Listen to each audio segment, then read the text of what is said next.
Meaning of international trade.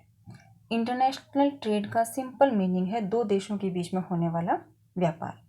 ये दो देश कोई भी दो देश हो सकते हैं, जैसे इंडिया एंड चाइना हो गया, इंडिया एंड अमेरिका हो गया, इंडिया एंड जापान हो गया, इंडिया एंड अफगानिस्तान हो गया। इंटरनेशनल ट्रेड की सिचुएशन में जितने भी कंट्रीज़ हैं उन सब की मार्केट का एक्सपेंशन होता है, यानी उनको अपनी गुड्स और सर्विसेज के लिए काफ़ी ब्रॉडर मार्केट मिल जाता है।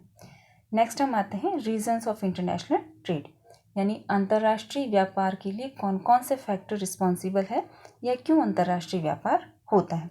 तो फर्स्ट हम देख सकते हैं प्रोडक्शन, यानी किसी भी कंट्री के लिए पॉसिबल नहीं है कि वो सारे गुड्स और सर्विसेज का अपने यहाँ प्रोडक्शन करे और इक्वली चीपेस्ट कॉस्ट पर वो प्रोडक्शन करे।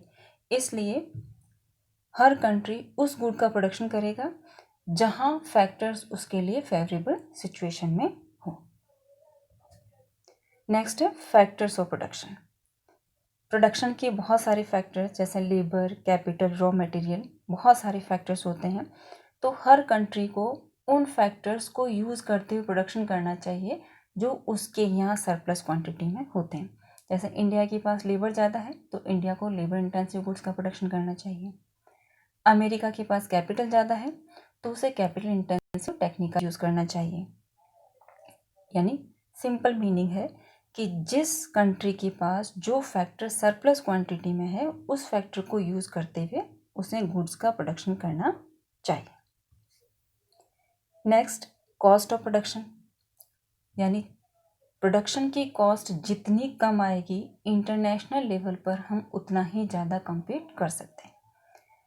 इंडिया यदि लेबर इंटेंसिव टेक्निक का यूज़ करता है तो नेचुरली इसके लिए कॉस्ट ऑफ प्रोडक्शन कम आएगा और कॉस्ट कम आने से गुड्स की प्राइजेस भी कम होंगी और हम इंटरनेशनल लेवल में दूसरे कंट्रीज़ के सामने कंपटीशन में खड़े हो सकते हैं।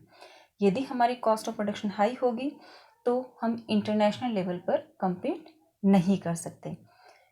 यानी हर कंट्री को ये देखना है कि किस गुड का प्रोडक्शन करने में, कौन से फैक्टर का यूज़ करने में उसे कंपैरेटिव एडवांटेज की सिचुएशन मिलती है। नेक्स्ट है रिसोर्सेज डिस्ट्रीब्यूशन, यानी availability of resources. Her country के पास बहुत सारे नेचुरल रिसोर्सेज होते हैं, लेकिन कहीं पर कोई नेचुरल रिसोर्स ज़्यादा होगा तो किसी दूसरे कंट्री में दूसरा नेचुरल रिसोर्स ज़्यादा होगा। इसलिए हर कंट्रीज़ को उन रिसोर्सेज को यूज़ करना चाहिए जो उसके पास अबंडेंट फैक्टर है या सरप्लस क्वांटिटी में है और उन्हीं को यूज़ करते हुए उसको प्रोडक्शन करना चाहिए, क्योंकि पूरे वर्ल्ड में जो रिसोर्सेज है उनका अनइक्वल डिस्ट्रीब्यूशन है।